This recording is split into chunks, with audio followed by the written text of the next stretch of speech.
오늘은 사순절 5번째 주일입니다. 이 시간에는 본문의 말씀을 가지고 예수 안에서의 행복이라는 이런 제목을 가지고 하나님께서 우리에게 주시는 은혜를 같이 살펴보도록 하겠습니다. 오늘 본문의 사건은 초막절 절기가 끝난 그 다음 날 있었던 사건을 우리에게 소개하고 있습니다. 이 초막절 절기는 그 유대력으로 7월 15일부터 시작해서 일주일 동안 지속되는 그 절기인데요. 태양력으로 하면 대략 9월에서 10월쯤이 됩니다. 그리고 1절과 2절 말씀에 의하면 이 당시 예수님은 초막절이 끝난 다음 날 예루살렘 동쪽에 있는 감람산에서 계시다가 다음날 아침 예루살렘 성 안으로 다시 들어오셔서 사람들에게 말씀을 가르치고 계셨습니다. 그런데 갑자기 그때 서기관들과 바리새인들이 음행을 하다가 현장에서 붙잡힌 한 여인을 예수님께로 끌고 옵니다. 그리고 이 여인을 어떻게 해야 될지에 대해서 예수님께 처분을 묻죠. 이것은 서기관들과 바리새인들이 예수님을 잡아들이기 위한 무서운 함정이었습니다.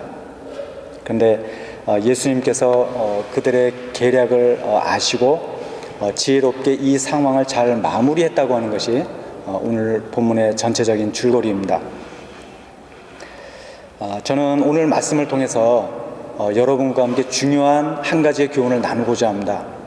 그것이 무엇인가 하면 예수님께서 이 땅에 오신 목적이 하늘의 기쁨과 행복을 다시 회복하시기 위해서 이 땅에 오셨다는 것입니다. 오늘 본문에 보시면 세 부류의 사람들이 등장하고 있는 것을 볼 수가 있습니다. 첫째로 서기관들과 바리새인들, 둘째로 간음한 여인, 그리고 셋째로 이 당시 현장에 있었던 군중들입니다. 우리는 이 세 부류의 사람들에 대해서 잠깐 살펴볼 필요가 있는데요. 먼저 첫 번째로 서기관들과 바리새인들은 지난주에도 말씀을 드렸지만 이 사람들은 율법을 행하는 일에 있어서 누구보다 열심을 가지고 있었던 그런 사람들입니다. 그래서 이 사람들은 남의 물건을 빼앗지도 않고 불의한 일이나 간음을 하지도 않고 또 규칙적으로 성경을 읽고 기도하고 금식을 하고 또 소득의 11조를 꼬박꼬박 하나님께 드렸습니다. 그리고 그런 자신들에 대해서 이 사람들은 스스로 의인이라고 자처했습니다. 그런데 5절 말씀해 보시면 그런 서기관들과 바리새인들이 간음한 여인을 예수님께로 끌고 와서 이렇게 묻습니다. 모세는 율법에 이러한 여자를 돌로 치라 명하였거니와 선생은 어떻게 말하겠나이까? 또 이어서 6절에 보시면 이 사람들이 간음한 여인을 예수님께로 끌고 온 이유에 대해서 성경은 이렇게 기록을 하고 있습니다. 그들이 이렇게 말하면 고발할 조건을 얻고자 하여 예수를 시험함이로라. 예수님을 고발할 조건을 얻기 위해서 이 사람들은 예수님을 시험했다라고 성경은 기록을 하고 있습니다. 다시 말해서 서기관들과 바리새인들이 예수님을 잡아들이기 위해서 악한 의도를 가지고 이 여인을 이용한 것입니다. 사실 서기관들과 바리새인들이 예수님께 했던 질문은 예수님께서 대답하시기가 아주 곤란했던 질문입니다. 왜냐하면 이 당시는 그 이스라엘이 로마의 지배를 받고 있어가지고 유대인들에게는 그 사형을 집행할 권리가 없었기 때문입니다. 그래서 만약에 예수님께서 이 여인을 모세의 율법을 따라서 돌로 쳐서 죽이라 이렇게 명령을 하면 그것은 예수님께서 로마법을 어기는 셈이 되기 때문에 사람들에게 로마법을 어겼다고 하는 빌미를 제공할 수가 있었습니다. 또 반대로 이 여인을 죽이지 말라 이렇게 이야기하면 그것은 또 모세의 율법을 어기는 셈이 되기 때문에 예수님은 그렇게 말씀하실 수도 없으셨죠. 그래서 이 서기관들과 바리새인들이 예수님께 했던 질문은 예수님께서 이렇게 대답하시든 저렇게 대답하시든 어떻게 대답하시든 간에 관계없이 사람들에게 꼬투리를 잡힐 수밖에 없는 아주 애매한 질문이었습니다. 그리고 그 시험을 통해서 서기관들과 바리새인들은 예수님을 잡으려고 했던 것이죠. 본문 바로 앞에 있는 그 요한복음 7장 44절 이하에도 보시면 이 서기관들과 바리새인들이 아랫사람들을 시켜가지고 예수님을 잡으려고 했던 적이 있습니다. 이런 사실들을 보면 그들이 예수님을 잡으려고 했던 것이 처음이 아니었다고 하는 사실을 우리가 알 수가 있겠죠. 그래서 이런 서기관들과 바리새인들의 모습을 보면 그들이 율법을 배우고 또 율법을 실천하는 일에 있어서 남다른 열심이 있었는지는 모르지만 그러나 그 사람들의 마음은 예수님에 대한 미움 또 예수님을 잡아들이고자 하는 악한 마음으로 가득 차 있었다고 하는 사실을 우리는 알 수가 있습니다. 이어서 두 번째로 우리는 본문에서 간음한 여인에 대해서 살펴볼 필요가 있는데요. 여기서 말하는 그 여인이라고 하는 단어를 그 헬라어로 보면 귀네라고 하는 단어를 사용을 하고 있는데 이 단어는 결혼한 유부녀를 가리키고 있습니다. 그러니까 이 여인은 남편이 있었음에도 불구하고 다른 남자와 간통을 한 것입니다. 왜 이 여인이 다른 남자와 간통을 했는지 성경에 그 이유가 나와 있지는 않습니다.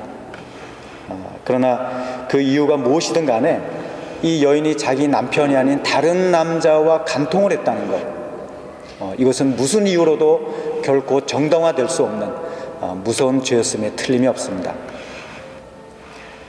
셋째로 우리는 이 당시 이 자리에 있었던 군중들에 대해서 살펴볼 필요가 있습니다. 이 사람들은 가늠하다가 현장에서 잡혀온 여인을 보고 분노하면서 저마다 한두 개씩 돌을 손에 집어들었습니다. 그리고 당장이라도 이 여인에게 돌을 던질 자세로 예수님과 이 여인 주변을 둘러 서 있었습니다. 왜냐하면 율법에서는 사람이 간음을 했을 경우에 돌로 쳐서 죽이라고 명령을 하고 있기 때문입니다.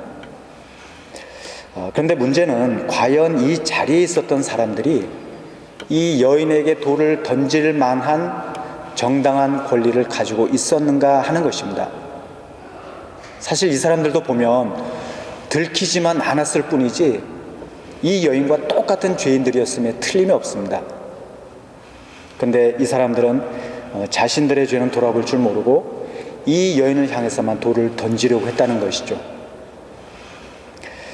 오늘 이 본문에서 등장하고 있는 이 세 부류의 사람들의 모습은 마치 이 세상 모든 사람들의 삶의 단면을 우리에게 보여주고 있는 듯한 느낌을 주고 있습니다. 지금도 보면 겉으로 보기에는 서기관들과 바리새인들처럼 의롭게 보이고 도덕적인 사람처럼 보이지만 그러나 속을 조금 열어서 보면 그 마음 가운데 누군가에 대한 미움의 감정 또 악한 마음으로 가득 차 있는 것을 우리는 너무나 많이 발견할 수가 있습니다. 또 간음했던 이 여인처럼 이 세상에는 악한 죄를 지으면서 사는 사람들이 너무나 많은 것을 우리가 잘 알고 있죠. 또 그러면서도 본문에 나오는 군중들처럼 자기보다는 상대방의 잘못에 대해서만 비난하고 정죄하는 그런 사람들을 우리는 또한 너무나 많이 볼 수가 있습니다. 그러면 왜 세상에는 이렇게 사는 사람들이 많이 있는 것일까요? 그것은 한마디로 말해서 이 사람들 마음 가운데 있는 죄의 본성 때문이라고 할 수가 있습니다. 그 마음속에 있는 죄의 깊은 뿌리가 서로에 대한 미움의 감정을 만들고 또 음행과 같은 악한 죄의 욕심들을 불러일으키고 또 자기보다는 상대방에 대해서 비난하고 정죄하게 만드는 것입니다. 그리고 그 결과 서로에게 피해와 상처를 주는 것입니다. 다시 말해서 행복하게 살아야 될 사람들이 그 죄된 본성으로 인해서 서로에게 피해를 주고 상처를 주면서 불행한 삶을 살고 있다고 하는 사실입니다. 그러니 하나님께서 이런 사람들의 모습을 보시면서 얼마나 마음이 아프셨겠어요.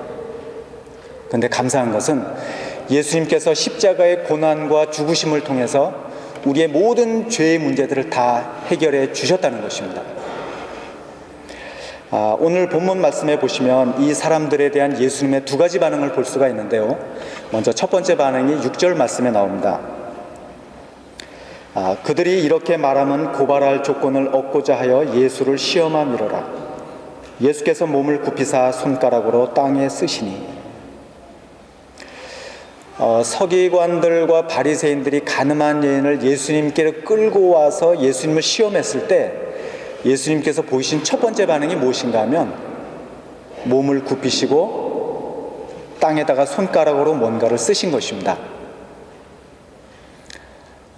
무슨 글을 예수님께서 쓰셨을까요? 신학자들은 예수님께서 아마도 이런 글을 쓰셨을 것이다, 또는 저런 글을 쓰셨을 것이다, 여러 가지로 추측을 하기도 합니다만 결론은 알 수 없다는 것입니다. 이것은 우리가 알 필요가 없기 때문에 이렇게 성경에 기록해 놓지 않으신 것이겠죠. 그러면 예수님께서 서기관들과 바리새인들의 질문에 대답을 하시지 않고 이렇게 몸을 굽히시고 땅바닥에 뭔가를 쓰신 그 행위는 무엇을 의미하는 것일까요? 이것은 한마디로 말해서 예수님께서 침묵하신 것입니다. 예수님은 서기관들과 바리새인들의 악한 의도를 이미 알고 계셨습니다. 근데 그럼에도 불구하고 예수님께서 그들의 그런 악한 의도를 드러내지도 않으시고 꾸짖지도 않으시고 조용하게 침묵하신 것입니다. 그런데도 사람들이 계속해서 예수님께 답변을 요구하자 예수님께서 할 수 없이 자리에 일어나셔서 딱 한마디 말씀을 하십니다. 그 말씀이 7절과 8절에 나오는데요. 제가 한번 읽어보겠습니다. 그들이 묻기를 마지 아니하는지라. 이에 일어나 이르시되 너희 중에 죄 없는 자가 먼저 돌로 치라 하시고 다시 몸을 굽혀 손가락으로 땅에 쓰시니. 너희 중에 죄 없는 자가 먼저 돌로 치라. 너희 중에 죄 없는 자가 먼저 돌로 치라. 예수님은 이 말씀 한마디만 하시고 다시 몸을 땅에 굽히시고 뭔가를 쓰셨습니다. 그러자 놀라운 일이 일어나게 됩니다. 사람들이 이 말의 양심의 가책을 느끼고 하나둘씩 그 자리를 다 떠나간 것입니다. 예수님은 서기관들과 바리새인들의 악한 음모에 대해서 한마디도 꾸짖지 않으셨습니다. 또 뿐만 아니라 예수님은 군중들에 대해서도 그들의 잘못된 태도를 지적하지 않으시고 오직 침묵하셨습니다. 왜냐하면 그런 말들이 그들에게 상처가 될 수 있다고 하는 사실을 예수님은 아셨기 때문입니다.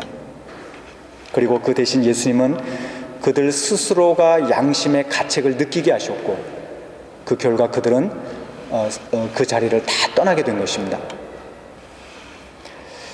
예수님의 두 번째 반응은 이 여인에 대한 것이었는데요. 10절과 11절 말씀에 보시면 이런 말씀이 나옵니다. 예수께서 일어나사 여자 외에 아무도 없는 것을 보시고 이르시되 여자여 너를 고발하던 그들이 어디 있느냐? 너를 정죄한 자가 없느냐? 대답하되 주여 없나이다. 예수께서 이르시되 나도 너를 정죄하지 아니하노니 가서 다시는 죄를 범하지 말라 하시니라. 사람들이 다 가고 난 다음 예수님은 이 여인에게 너를 고발하던 자들이 어디 있느냐? 너를 정죄하던 자들이 어디 있느냐? 이렇게 물으셨습니다. 다시 말해서 너를 고발하고 정죄하던 사람들이 이제는 아무도 없지 않느냐? 다 가고 없지 않느냐? 이젠 걱정하지 말라. 안심하라. 이렇게 그 여인을 위로해 주신 것입니다. 또 이어서 예수님은 이 여인에게 나도 너를 정죄하지 않는다. 이렇게 말씀하셨습니다. 왜냐하면 이 여인은 예수님께서 자신의 잘못을 꾸짖으실까 봐 두려워했기 때문입니다. 그러면 조금 전까지 침묵으로 일관하시던 예수님께서 이 여인에게 이렇게 계속해서 말씀하신 이유는 무엇 때문일까요? 그것은 이 여인이 사람들 앞에서 말할 수 없는 수치와 모욕을 당하면서 그 마음에 너무나 깊은 충격과 상처를 받았기 때문입니다. 그래서 예수님은 이 여인의 마음의 상처를 치유해 주시기 위해서 계속해서 이 여인에게 아무도 너를 정죄하지 않는다, 나도 너를 정죄하지 않는다, 이렇게 말씀하시면서 그 여인을 위로해 주시고 그 여인의 마음 가운데 있는 상처를 치유해 주신 것입니다. 그리고 이 여인에게 오직 한 가지만을 부탁하셨습니다. 가서 다시는 죄를 범치 말라. 가서 다시는 죄를 범치 말라. 왜냐하면 그 죄가 이 여인으로 하여금 많은 사람들 앞에서 수치를 당하게 만들고 또 고통스러운 경험을 하게 만들었기 때문입니다. 오늘 우리가 본문에서 보게 되는 예수님의 이러한 모습은 예수님께서 왜 이 땅에 오셨는지에 대한 너무나 분명한 이유를 우리에게 보여주고 있습니다. 죄가 더 이상 존재하지 않고 또 서로의 허물에 대해서 비난하고 정죄하기보다는 오히려 서로의 상처를 위로해주고 치유해주는 그런 아름다운 세상을 이 땅에 세우시기 위해서 예수님은 이 땅에 오신 것입니다. 그리고 이 땅에 교회를 세우시고 우리에게 저 영원한 천국을 허락해 주신 것입니다. 천국이라고 하는 곳, 이 천국이라고 하는 곳은 죄가 전혀 존재하지 않는 곳입니다. 그래서 천국에서는 사람들이 서로를 정죄하지도 않고 미워하지도 않고 오직 서로를 사랑하기만 하는 너무나 행복한 곳이 바로 천국입니다. 그러니 천국이 얼마나 좋은 곳인지 우리가 알 수가 있겠죠. 그리고 또 교회라고 하는 곳은 이 천국의 그림자와 같은 곳이 바로 교회라고 할 수가 있습니다. 그래서 완벽하지는 않지만 우리는 교회 안에서 이런 천국의 기쁨과 행복을 누리도록 힘써야 되는 것입니다. 우리도 보면 예수를 믿는 사람들이긴 하지만 여전히 우리 안에 죄의 뿌리가 남아있는 것이 사실이죠. 그래서 때로는 그 죄의 본성으로 인해서 누군가를 미워하기도 하고 또 때로는 갈등하고 다투는 것이 사실입니다. 신약 성경 가운데 보시면 고린도 교회가 있습니다. 이 고린도 교회는 사도 바울이 2차 전도 여행 때 애를 가장 많이 쓰면서 목회했던 곳인데요. 근데 바울이 그 고린도 교회를 떠나고 난 다음에 그 교회 안에 여러 가지 문제들이 발생을 하게 됩니다. 그래서 그 문제를 해결하기 위해서 바울이 쓴 편지가 바로 고린도 전서와 고린도 후서입니다. 그런데 고린도 전서 1장에 보시면 교회 안에서 성도들 간에 분쟁이 있었던 것을 볼 수가 있습니다. 그래서 누구는 아볼로에게 속했다, 누구는 베드로에게 속했다, 누구는 바울에게 속했다, 또 누구는 나는 이것도 싫고 저것도 싫고 나는 그리스도에게 속했다, 이렇게 하면서 서로를 미워하고 다투는 그런 일들이 교회 안에서 일어났습니다. 또 고린도전서 5장에 보시면 교회 안에서 음행하는 일도 있었습니다. 그것도 아버지의 아내와 아들이 근친상간을 한 것입니다. 신학자들은 이 아버지의 아내에 대해서 첩이나 또는 계모였을 것으로 짐작을 하고 있는데요. 그러나 어쨌든 아버지의 아내와 아들이 근친상간을 했다고 하는 것은 너무나 무서운 죄였음에 틀림이 없습니다. 또 고린도전서 6장에 보시면 성도들 간의 다툼이 법정 시비로 이어졌던 것을 볼 수가 있습니다. 당사자 간의 문제가 해결이 되지를 않자 세상 법정에다가 서로를 고발한 것입니다. 이렇게 성경에서 볼 수 있는 고린도 교회 성도들의 모습은 오늘 우리가 본문에서 보게 되는 서기관들과 바리새인들, 또 간음한 여인, 그리고 손에 돌을 들고 서 있던 이 군중들, 이런 사람들과 비교해 볼 때 별반 다를 것이 없는 것처럼 우리는 느껴집니다. 그러나 교회는 그런 곳이 되어서는 절대로 안 되겠죠. 교회라고 하는 것은 죄의 부정적인 영향력이 더 이상 존재하지 않는 곳이 되어야 됩니다. 왜냐하면 2000년 전 예수님께서 이미 십자가에 달려 돌아가심으로써 우리의 모든 죄의 문제를 다 해결해 주셨기 때문입니다. 물론 우리 안에는 여전히 죄의 뿌리가 남아있죠. 그러나 우리는 날마다 이 죄의 본성과 싸우고 그 싸움에서 이겨야 됩니다. 그리고 우리는 서로를 비난하고 정죄하는 것이 아니라 예수님처럼 서로를 이해하고 사랑하고 용납하는 훈련을 해야만 됩니다. 왜냐하면 이것이 바로 우리가 장차 천국에서 누리게 될 우리 모두의 미래의 모습이기 때문에 그렇습니다. 사랑하는 여러분, 저는 저희 베를린 선한 목자 교회가 이런 교회가 될 수 있었으면 좋겠습니다. 혹시 누군가에 대한 비난, 정죄 이런 말이 내 입에서 나오려고 하거든 차라리 예수님처럼 침묵하십시오. 또 누군가에 대한 미움의 감정이 내 마음속에서부터 스물스물 솟아오르려고 할 때 과감하게 그 미움의 감정을 차단하시기 바랍니다. 그래서 비록 우리가 다 부족하고 또 여전히 우리 안에 죄성이 남아있기는 하지만 그러나 우리가 서로를 이해하고 서로를 용납하고 서로를 사랑함으로써 저희 베를린 선한 목자교회가 그 어떤 교회보다도 사랑이 풍성하게 흘러넘치는 천국과 같은 사랑의 공동체가 될 수 있기를 이 시간 주님의 이름으로 축원드립니다. 아버지 하나님, 오늘 우리에게 하나님의 말씀을 들려주심을 감사드립니다. 아버지 하나님, 이 세상에는 서기관들과 바리새인처럼 겉으로 보기에는 누구보다 도덕적인 것처럼 보이지만 그 마음에 악한 미움의 감정과 악한 생각들로 가득 차 있는 사람들이 많이 있음을 보게 됩니다. 또 가늠한 여인처럼 악한 죄를 짓고 사는 사람들도 너무나 많이 있고 또 자리에 있었던 군중들처럼 자신보다는 상대방에 대해서만 비난하고 지적하는 그런 사람들도 많이 있음을 보게 됩니다. 그러나 예수님께서 이 땅에 오셔서 십자가에 달려 돌아가심으로써 모든 죄의 문제를 해결하시고 우리가 이제는 더 이상 죄의 종노릇을 하지 말고 죄의 지배를 받지 말고 예수님처럼 살라고 말씀하여 주신 것을 이 시간 오늘 말씀을 통해 우리가 다시 한번 깨달았습니다. 아버지 하나님, 이제는 우리가 더 이상 서기관들과 바리새인처럼 겉으로만 의로운 사람이 아니라 우리의 마음에서부터 악한 생각, 미움의 감정들을 다 버릴 수 있게 하여 주시옵소서. 또 간음했던 여인처럼 우리가 반복적으로 짓는 그런 죄의 습관들이 있다면 과감하게 모든 죄의 습관들을 끊어버리게 하여 주옵소서.